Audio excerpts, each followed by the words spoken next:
ফুলকপি আর আলু দিয়ে আল মাছের ঝোল বানানোর জন্য আমি এখানে গ্যাসটা জ্বালিয়ে দিয়ে কড়াটা বসিয়ে দিয়েছি। কড়াইতে আমি পরিমাণ মতো সর্ষের তেল দিলাম। প্রথমে আমি মাছটাকে ভেজে নেব। মাছটা ভাজার জন্য হাফ চামচ হলুদ, হাফ চামচ নুন আর সর্ষের তেল আমি মাছের গায়ে মাখিয়ে নেব। তেলটা গরম হয়ে গেছে, আমি মাছগুলোকে দিয়ে দিলাম।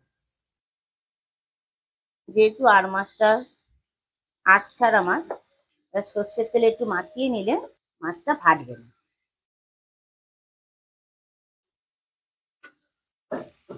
মাছটার এক পিঠ হয়ে গেছে, আরেক পিঠ উল্টে দিলাম।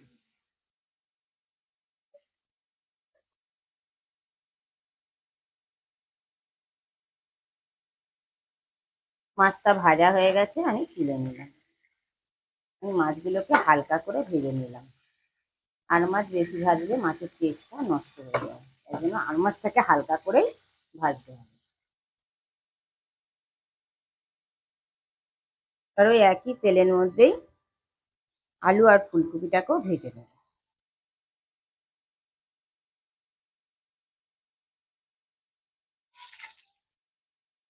ফুলকপি আর আলুটাকে ভাজার জন্য 1 চামচ দিলাম হলুদ আর 1 চামচ দিলাম নুন। ফুলকপি আর আলুটার সঙ্গে মিশিয়ে নিলাম।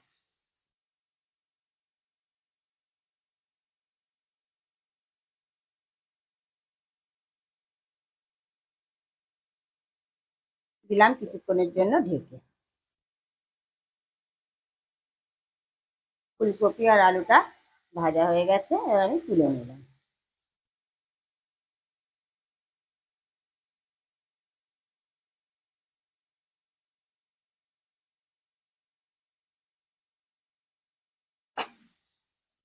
এবার ওই একই তেলের মধ্যে ফোড়নে দিলাম গোটা গরম মশলা, এলাচ, লবঙ্গ আর দারচিনি। আর দিলাম একটা তেজপাতা। আর দিলাম হাফ চামচ গোটা জিরে। এবার আমি ফোড়নটাকে ভেজে নেবো যতক্ষণ না ফোড়ন থেকে একটা সুন্দর গন্ধ বেরোয়। ফোড়নটাকে আমি 1 থেকে 2 মিনিট ভেজে নিলাম। আর একটা পেঁয়াজ কেটে রেখে দিয়েছিলাম বড় সাইজে, সেই পেঁয়াজটাকে দিয়ে দিলাম।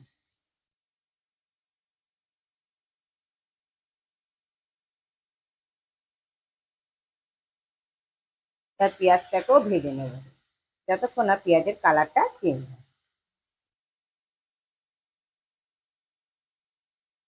পেঁয়াজটাকে ভালোভাবে ভেজে নিলাম, পেঁয়াজের কালারটা চেঞ্জ হয়ে গেছে।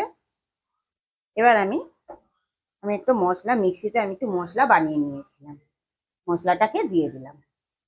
পেঁয়াজ, আদা, রসুন, কাঁচা লঙ্কা আর টমেটো দিয়ে আমি একটা মশলা পেস্ট বানিয়ে নিয়েছিলাম, সেই মশলাটাকে দিয়ে দিলাম। দিয়ে দিলাম হাফ চামচ নুন, দিয়ে দিলাম হাফ চামচ জিরে গুঁড়ো, দিয়ে দিলাম হাফ চামচ ধনে গুঁড়ো, কালারের জন্য দিলাম 1 চামচ কাশ্মীরি লঙ্কা, আর দিলাম হাফ চামচ হলুদ।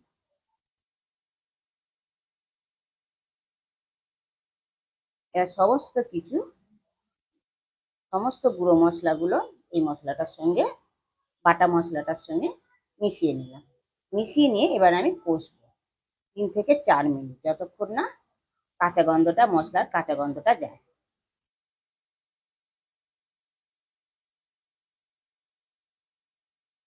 মিক্সির জারটা ধুয়েও আমি অল্প পরিমাণ জল অ্যাড করব। জলটাকে দিয়েও মিশিয়ে নিলাম। মিশিয়ে নিয়ে এবার কিছুক্ষণের জন্য আমি ঢেকে দেবো। কিছুক্ষণ বাদে ঢাকাটা খুলে দিলাম, আবারও একটু নাড়াচাড়া করে দিলাম।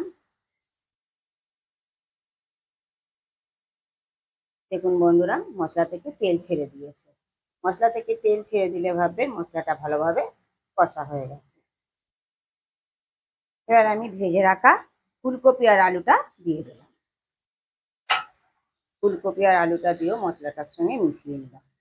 এবারে ফুলকপি আলুটা মশলাটার সঙ্গে আমি ভালোভাবে কষে নেব। ফুলকপি আলুটা মশলাটার সঙ্গে যতক্ষণে কষছি, বন্ধুরা ততক্ষণে বলে ফেলুন কে কোথা দিয়ে আমার ভিডিওটা দেখছেন। তবেই তো আপনাদের ধন্যবাদ জানাতে পারবো, তাই না?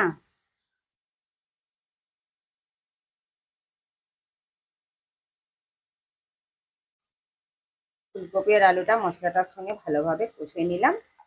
এবার আমি ঝোলের জন্য জল অ্যাড করলাম। আমি কিন্তু এখানে গরম জল অ্যাড করেছি। বন্ধুরা সবসময় রান্নাতে গরম জল দেওয়ারই চেষ্টা করবেন। রান্নার টেস্টটাও ভালো হয়, রান্নাটাও তাড়াতাড়ি হয়ে যায়। জলটাকে দিয়ে ভালোভাবে মিশিয়ে নিলাম। মিশিয়ে নিয়ে আমি 5 মিনিটের জন্য ঢেকে 5 মিনিট পর ঢাকাটা খুলে দিলাম। ফুলকপি আর আলুটা সেদ্ধ হয়ে গেছে। এবার আমি ভেজে রাখা মাছগুলোকে দিয়ে দিলাম।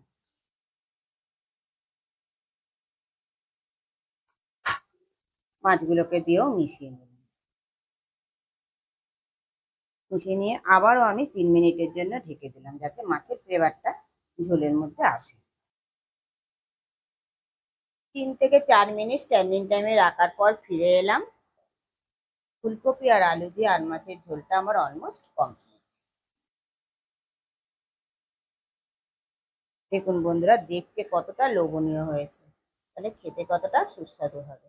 গরম ভাতের সঙ্গে খেতে তো অসাধারণ লাগবে, রুটি লুচি পরোটার সঙ্গে খেতেও অসাধারণ লাগবে। আপনারা ঘরে অবশ্যই ট্রাই করবেন। ট্রাই করে আমাকে কমেন্ট বক্সে জানাবেন কেমন খেলেন।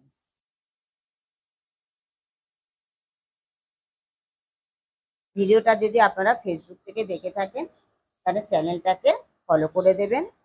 আর বন্ধু বান্ধবদের মধ্যে অবশ্যই শেয়ার করে দেবেন, তাদেরকেও দেখার সুযোগ করে দেবেন। আর যদি ইউটিউব থেকে দেখে থাকেন, তাহলে চ্যানেলটাকে সাবস্ক্রাইব করে দেবেন। পাশে বেল আইকনটা প্রেস করে রাখবেন নতুন নতুন ভিডিও দেখার জন্য। আপনারা ভালো থাকবেন, সুস্থ থাকবেন।